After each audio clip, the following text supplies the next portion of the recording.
Hello, everyone. Hey, everyone. This is the Natman. Yep. And now, right here with me is the grand poobah of all things metal, hard rock, hair metal, and a fine five-star general in the Kiss Army. It's Greg Crane. Hey, Greg. How you doing? I'm doing great, Nat. Thanks. I didn't realize you were talking about me. I was expecting someone important who had lots of knowledge and things, but no. Thanks for the intro. Excited to be here. This is going to be a lot of fun. Oh yeah, I know you're kind of looking around, going, "What? Is somebody behind me?"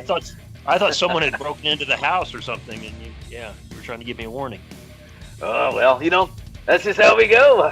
But when you're all things metal, such as you and I, we're excited. I'm excited about a little something special in my life. Your life as well. It's a little old program called Mullet Metal Mayhem, and tonight is our inaugural video for Mullet Metal Mayhem. So, Greg Crane, for the amazing ones of fans out there, can you explain a little bit about what Mullet Metal Mayhem is? Mullet Metal Mayhem is it's a YouTube channel that you and I have put forth. Your idea. You were gracious enough to invite me along on this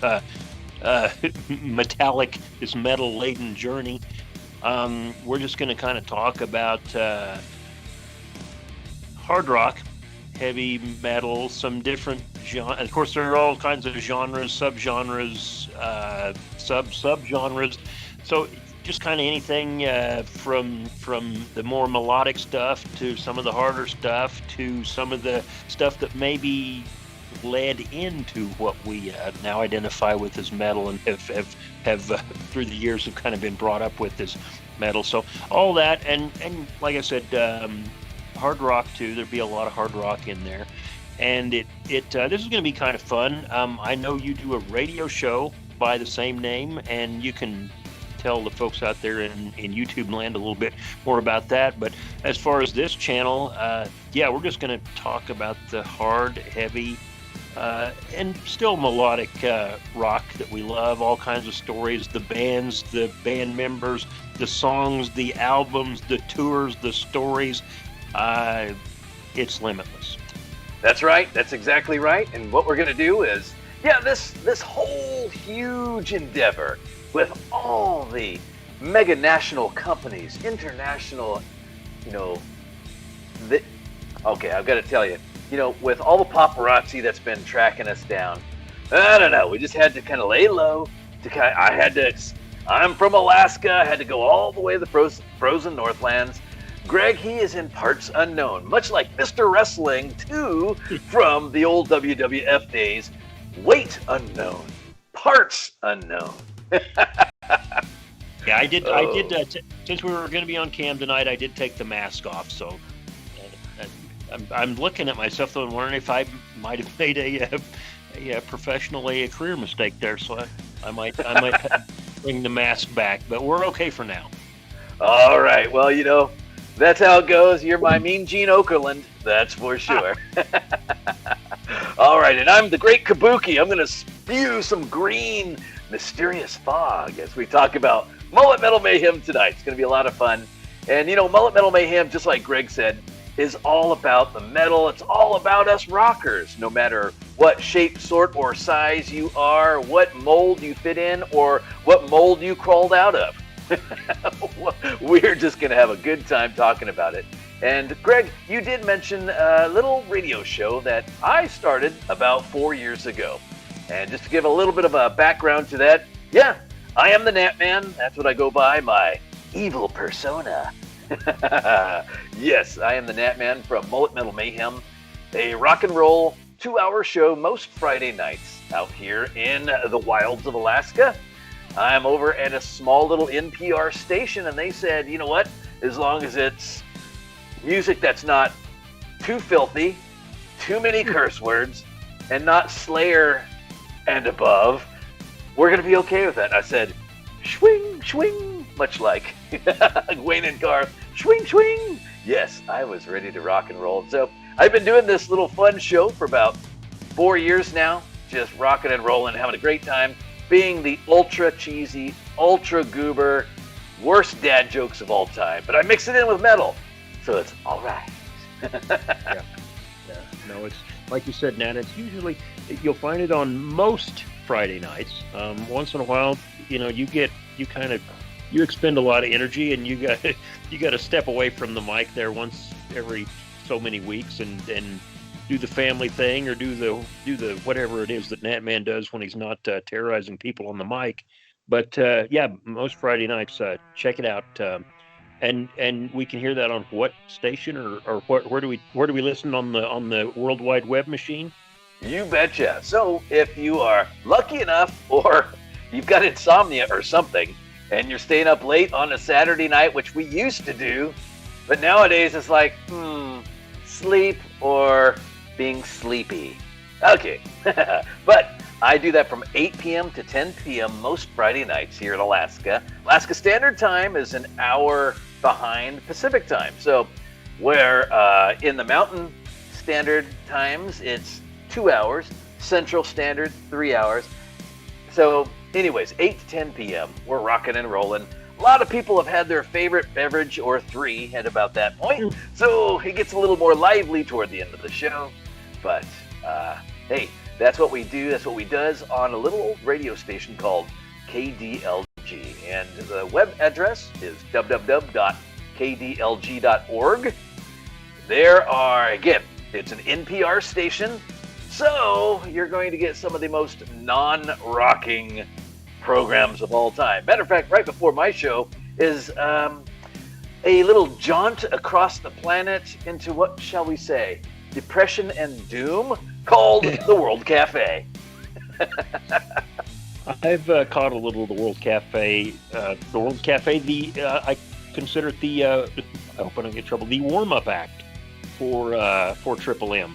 And you'll hear me refer to Nat's show and this YouTube channel, our program here, as Triple M or M Cubed, whichever you like. It kind of jumps back and forth. So yeah, but that World Cafe is kind of the warm up for you. So you'll sit there with your favorite latte, and you'll kind of be just reminiscing and thinking about all the things and then pretty soon, boom, Nat hits you with something that eerily sounds like the old Batman theme from the television series the '60s, and he's full-fledged.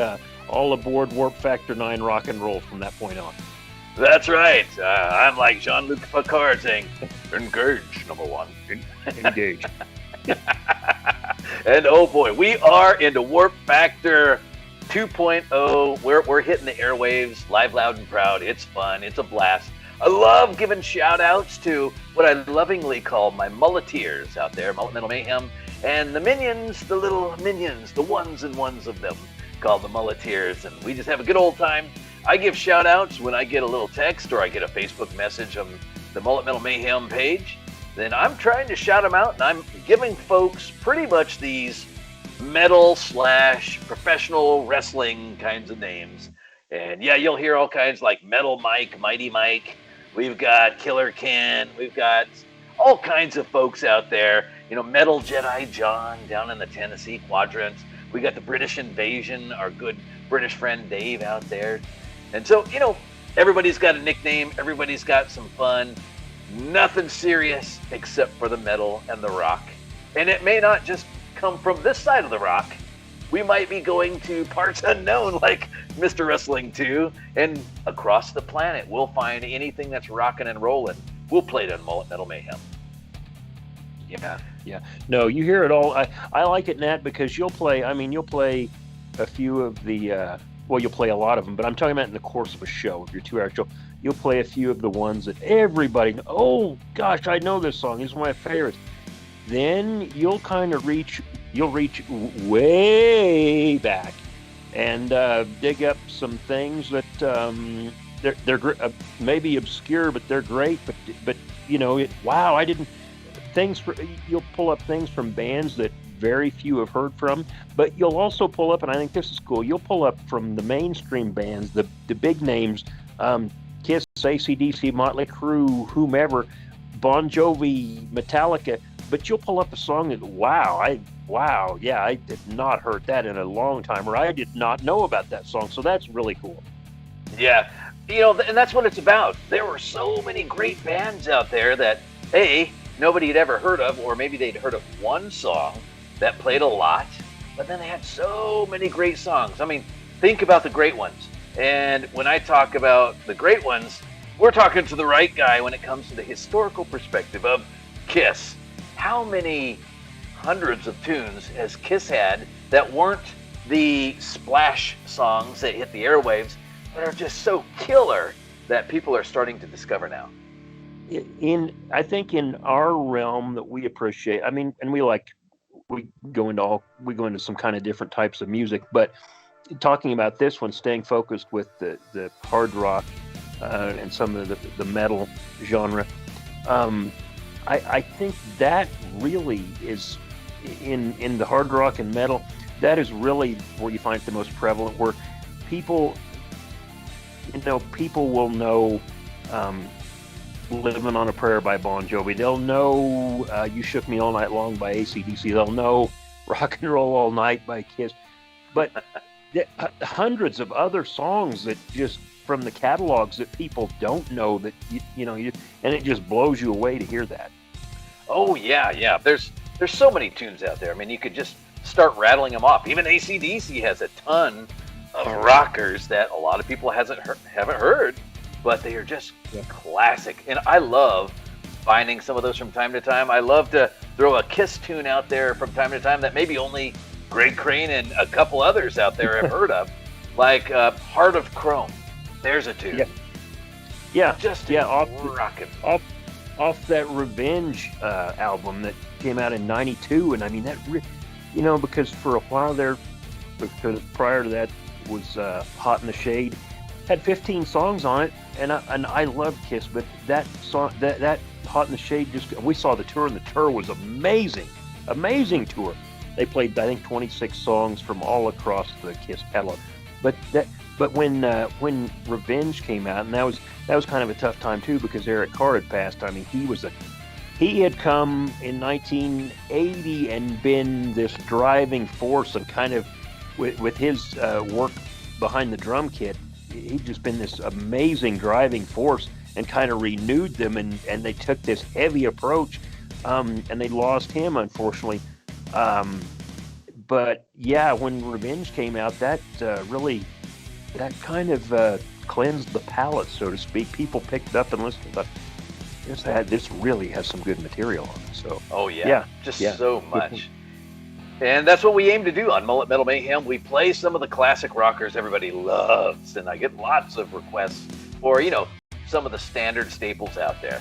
But once in a while, I'm saying, okay, kids, coming from Finland, here comes this rocket tune you have never heard of, but you're going to hear it now. And so I'll just pick out some. Love my German hard rock metal as well. And Nat, right on that topic, and you made me aware of this earlier in the week. We do, we can talk about this a little later if we get into it just a little bit, but you and I do a podcast with a couple of good friends we had from college, and kept in touch, and we do this podcast.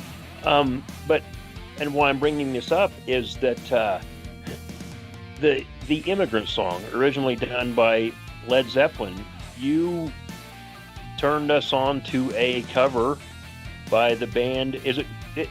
What's the pronunciation? It's Gotthard. Gotthard. It's like gut milk. No, we got Gotthard. Gotthard. All right, keep the minds out of the gutter on that one. It's not a advertisement for the little blue pill. This is actually the name of the band. They do a version of the Immigrant Song, and spectacular, great stuff. So things like that. You just this realm that we're into as far as the music that we appreciate so much. Just so many cool things, so many bands that have covered songs that, wow, and we've on our podcast, we've done cover songs. The old Roy Orbison tune, Pretty Woman, Van Halen did that. It just knocks your socks off. But there are so many of those that people don't know about, Oh, yeah, and a lot of them, people think they were the originators, the metal band, Much like a band, we will probably talk a little bit tonight about Smoking in the Boys' Room by Motley Crue. Yeah. A lot of people don't know that was a remake. Came out in 1975.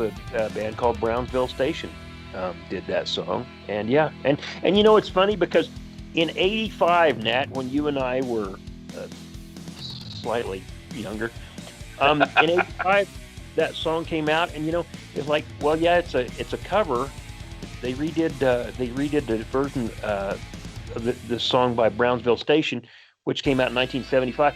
And in 1985, you're like, wow, 1975. That was a long time ago.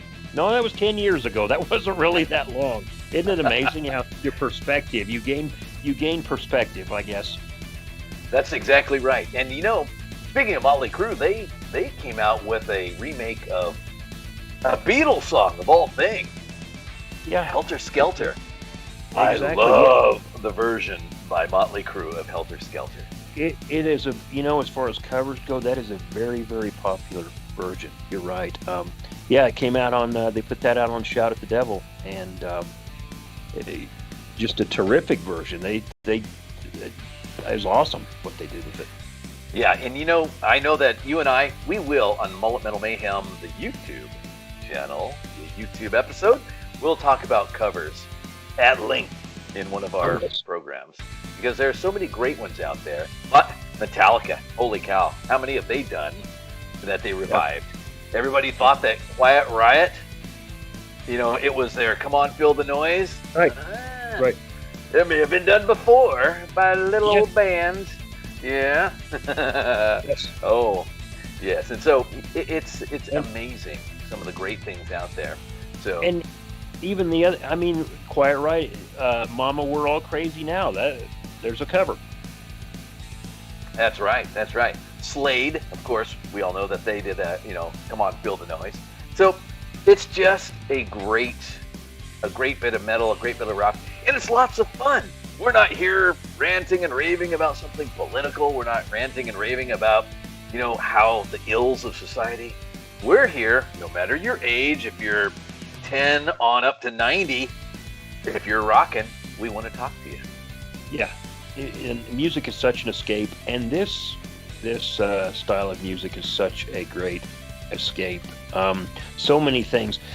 You can go from just the, I don't want to use the word silliness because it's not, but like just the kind of the laid back, Smoking in the Boys' Room, Pretty Woman by Van Halen. You can take that to, and you played them in your show, Nat. You've got bands that pay homage to actual hardcore, very serious historical events. And if you're not careful listening to that stuff, you may actually learn something. How about that? Oh my gosh, yeah. So just that, there is a lot of our heavier rockers out there that have done some research. There's a band called Iced Earth. And so Iced Earth is this heavy band, but they did a killer album called The Glorious Burden. And it's all about historical wars and things of that. And then they have this trilogy from the Civil War. That's one of the most incredible pieces of music, these 3 songs in a row that I've ever heard in my life. So I will definitely from time to time bring that up. A great band from Sweden, of all places, called Sabaton, and they are military historians. Yeah. I definitely play some of their music from time to time. Blew me away. Now, as you say, they're the ones who did the Bismarck, right? Yes, yes. Oh my God, that song just blows me away. Incredible. Oh yeah, everything. And the great thing about it is, so, you know, used to back in the day, and of course they kind of earned this reputation of, you know, not using a lot of the gray matter that was in the brain, but pretty much, you know, banging it back and forth within the skull. But a lot of rockers now, especially our age, a little bit younger, a little bit older, you know, a lot of these folks, professionals, motivated, driven, and with the history, Sabaton has their own YouTube history channel, and I love it. It is amazing. It's spectacular. Well, anything that, you know, can help people or get people excited about learning about actual things, that's awesome. That's awesome. And the music kicks butt, so there you got an added bonus thrown in. And that's exactly right. So, you know, just a minute ago, you brought up a little podcast that we're involved with, yes. involving the four horsemen of the apocalypse. No, not what you're thinking. It's just four old college friends from a little old place in Oklahoma. But yourself, myself, great gal named Awesome April, and Rockin' Chad Lee B, Chad Bartling, and April McDonald have a little podcast called The Walkman Whispers. Now, Greg, please inform the masses about The Walkman Whispers. Well, as you alluded to, Nat, we all attended college here about pretty much the same time over the same few years. Just good friends. Enjoyed it. We had kind of had a connection there with the radio station, the mighty KPSU. 380 mega milliwatts. If the wind's out of the right direction, you can hear us almost all the way to the other end of Goodwell, Oklahoma, the other end of town. But no, we just kind of got together with the wonders of technology being now what they are, so we can kind of keep in touch, and we can put together this little podcast. We like to stay kind of, our topics kind of, we hope appeal to people our age, but you know what, even maybe younger and maybe a little older, but we stick to things kind of growing up, very heavily into 80s pop culture, also 70s, we'll touch on some 90s, maybe, and hopefully kind of how they're maybe relevant to things today, maybe, and sometimes maybe not. Sometimes we'll just hop in the time machine, hop in the Wayback Machine with Mr. Peabody and Sherman, and we'll discuss movies from the 80s, tons and tons of music from the 80s, the stupid things we did in the 80s, the fads, 70s and 80s, and you know, we'll go through a lot of things. We'll kind of we'll kind of tax each other's memories and brain cells by, you know, recently we had say you're throwing together a birthday bash, your 18th birthday bash. Who's going to show up? Who's the band going to play? Who do you want as your special guest? Who's doing the toast? Where's it? What's the venue? Where's it going to be? We'll do things like that. We're all over the board, but we're based in, you know, the culture of the 80s, like I said, 70s, 90s. We just have a lot of fun with it, and, you know, we'll get on a topic, and where we take it, we never know. We never know till the end of the podcast. That's what makes it kind of fun. That's right. Just like a contestant on The Price is Right with Bob Barker up there, or Drew Carey now, I guess. You spin that wheel and you just don't know where it will end up. And it's just such a fun time, because I like to explain it to folks this way too. I say, you know, it's a podcast about, you know, so these kids from the 80s, us four, we talk about things from the 80s, or we talk about present day things with the perspective of kids from the 80s. And we're talking about our own kids. And so, yeah, it's just a lot of fun. People get a hoot out of it. Got a lot of people, not only in the good old US of A listening, but quite a few people across terra firma. Yeah, very well said, Nat. We just, I mean, it's our perspectives, and I think we relate well to a lot of people from that age bracket, and even like the younger people. I know my kids who one's just barely a teenager, one not quite a teenager, but just the music but my kids get a kick out of two of their favorite shows and we've brought them up during our podcasts from time to time. The Andy Griffith Show and Seinfeld. They love both. They can quote both those shows. You know, they'll sit in the car and when we're driving somewhere and sing Kiss tunes, or I'll say, "Who's that guy?" That's AC/DC. You know that. So there's that time frame for popular culture. There's just a major thirst for it, I think, in the public, and we hope to quench that thirst. How's that? That's right.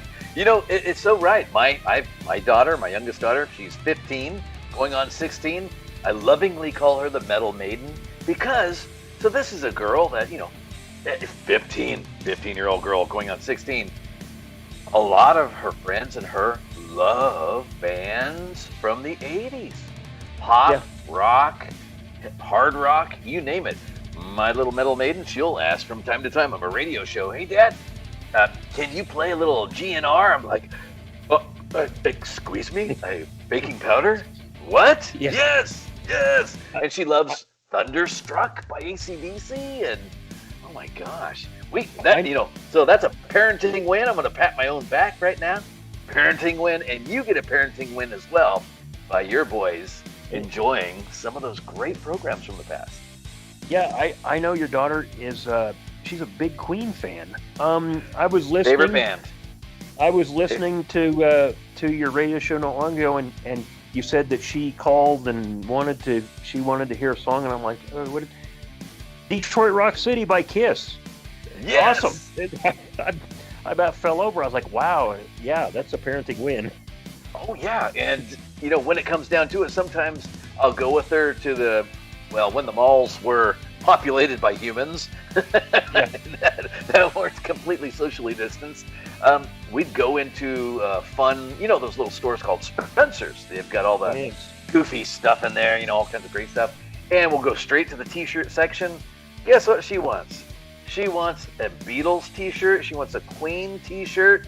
I'm like, my lovely girl. And a Led Zeppelin t-shirt. Oh my gosh. I'm like, hey. Yeah. It's that. Well, that time, it is so appealing. I don't want to say that we romanticize it, because we just kind of report on it how it was. Not that there weren't things about it that stunk, but you know what? Overall, it's pretty darn good. And I think a lot of people relate to that. So and that's the thing too, is we had it so good back in the '80s, and I know I'm saying back in the '80s now.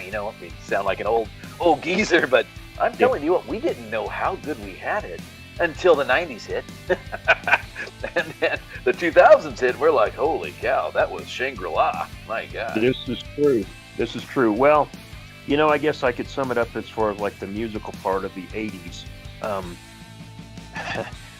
There was a guy, and there were just so many wonderful musicians, and many of them, thankfully, are still with us.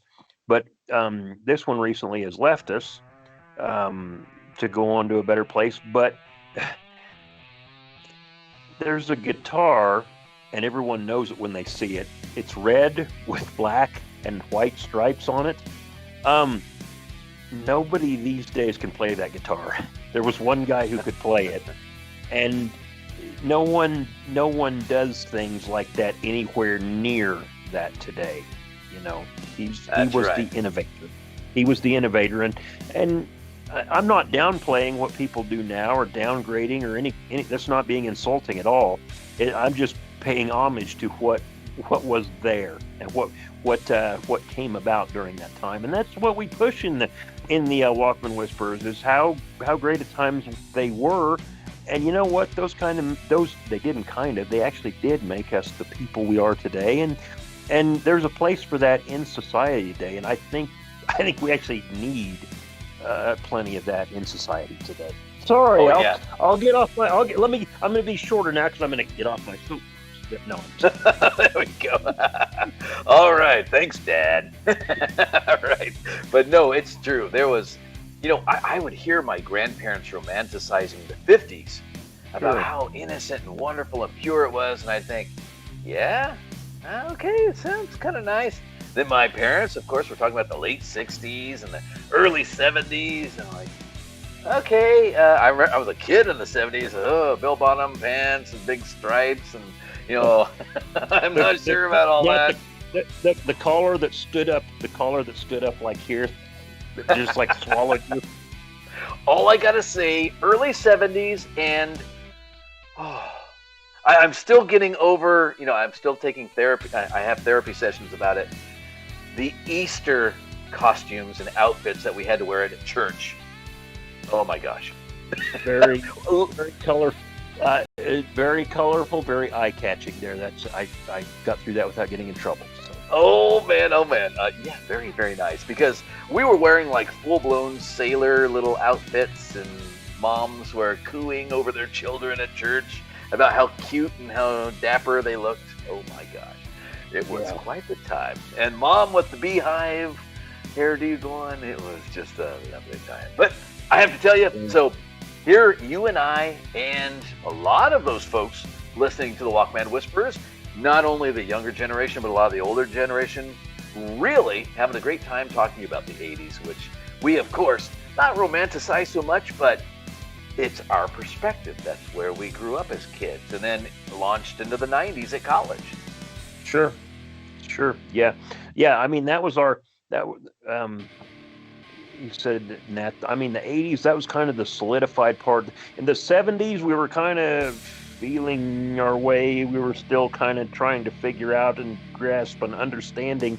In the 80s, we really saw what life could be like. And then in the 90s is when we kind of got, hopefully, sort of kind of got on track. And so, yeah, it all kind of stems from that period in our life, and that's what the Walkman Whispers tries to stress and bring out, and that's what this YouTube channel that you and I are doing. Not to say entirely, because especially your perspective, Nat, you've kind of got your hand on the pulse of a lot of the newer bands and so forth, and it's great that a lot of the newer bands, they pay homage. You can tell they were heavily influenced by those guys from a generation ago that we hold so dear to our hearts. I am so glad you brought that up, because we segue back over to Mullet Metal Mayhem. Many times I will bring out different bands, and you know what? The revival, hallelujah, the revival is happening over in Europe, because a lot of the European countries are taking that 80s hair metal, and a lot of times now they call it sleaze rock or sleaze metal. But what it is they're all these young bands. I mean, it's just like Motley Crue. It's like, Poison 2.0. I mean, these guys are taking that sleazy kind of teased and tousled hair and all the weird makeup and all that other stuff to the limit. But my gosh, they are some talented musicians, and they can really throw out some amazing rock and roll. Like, there's a couple new bands, and of course, talking new bands kind of in that hard rock, hair metal, sleaze rock, like my Natman Jr., my son, loves to call it butt rock. And I was like, butt rock? I don't think I'm too particular to butt rock. He goes, no, Dad. He goes, all you old rocker dudes, you say, it's, you guys all say, Motley Crue, Metallica, Megadeth, it's nothing but rock. I was like, butt rock. Oh yeah, it's butt rock. Yeah. Nothing but rock. Yeah, so, that kind of stuff is making the comeback. And so not only are the Geritol nation coming back with White Snake and all these, Aerosmith, all these old rockers coming back and just putting out killer music. AC/DC's latest rock and roll, holy moly, it was just a smoker. All these great bands putting out such amazing quality metal. The old rockers, even Alice Cooper, my gosh, he's in his 70s, and he is still wowing audiences everywhere with his shock rock still. But now, the sleaze rockers, the butt rockers, whatever they're called, they are putting out such quality metal. A band like Crazy Licks, great new sleaze rock band. Another one called Kissin' Dynamite. Oh my gosh. One called Black Torah. I mean, there are so many of these new bands that, thankfully, thank you, Al Gore, for the internet. Thankfully, we've got the internet, and we can find these bands. And I'm finding these bands, and I'm playing them. And I'm buying their CDs, because I'm still a CD dude. I'm buying them, and I'm playing them. I love it. That's awesome. And Nat, this is terrible because I love their music. Are they from Russia? The two young ladies from Russia that do they did the cover of "I Was Made for Loving You" by Kiss, and they've done some other stuff too, and they're just phenomenal. Oh yes, they are Russian. Yep, young ladies over there. They're two different Russian singers, ladies. Zarotskaya is her name. I think it's Maria Zarotskaya. And the other lady's last name is Senshin. I don't know what her first name is. But they're called Senshin and Zarotskaya. Just go to YouTube, of course, right here on YouTube, and you check out Senshin and Zarotskaya, and all you have to do is put in, and they do such great covers. I Was Made for Loving You. They do that. They do Kickstart My Heart by Motley Crue. They do Youth Gone Wild by Skid Row. Amazing. They do have a little bit more of an unknown tune by AC/DC, but this girl, Zarotskaya, kills it, called Mistress for Christmas. It's a great rockin' tune. And of course, and you know what the funniest part is? Zarotskaya did a cover of Ghostbusters by Ray Parker Jr. I'll have to check that out. I did not know that. Wow. It's a rockin' version of it too, and it's a silly, fun. They're very talented. They're very talented, so I don't doubt it's great. I'll have to check it out. Oh yeah. So yeah, no matter where it comes from across the planet, I'm going to try to find it, because some of my favorite old rockers are from across the planet, like Crocus, Switzerland's finest. I gotta tell you, I love Crocus. I love me some Crocus, and also, except Germany. I mean, Germany. Pardon me, I said it wrong. Germany. And of course, the Queen of Metal, Doro Pesch, from Germany as well. So all kinds of great bands out there begging to be discovered by the rockers, and I'm trying to unleash them upon terra firma, at least this side of the planet. Right. Well, it's good to know that. I mean, Europe has always been strong, I think, in metal. I mean, going all the way back to the Germany, to the godfathers of German metal, Scorpions. So, Scorpions. Yeah. That's right. Hello, Klaus Meine. Yeah. Rudolf Schenker. They've always just produced these great bands. That, I mean, it's just a steady flow of talent. So that's right. Yeah. So talented, so much amazing rock and roll out there. I mean, the world is the limit. There's no limits now. I mean, you can find it. It's out there. You just have to find it. I'm going to try to unleash it upon the earth as much as I can on my little old radio program. But yeah, on this YouTube channel too, we're going to try to inform a little bit too as we go along. But that's good. It's going to be great. Yeah, we're going to have a lot of fun. We're going to inform, and I hope we can reach out to people who are into the music and just want to kick back and listen. Here's something pretty cool, Nat. I watch a few different YouTubers. There is one called Jem, Jem Productions. She's, I believe, in Dallas. She's in Texas. I believe that young lady. She's like 18, 19. She watches videos and she'll do commentary on the videos.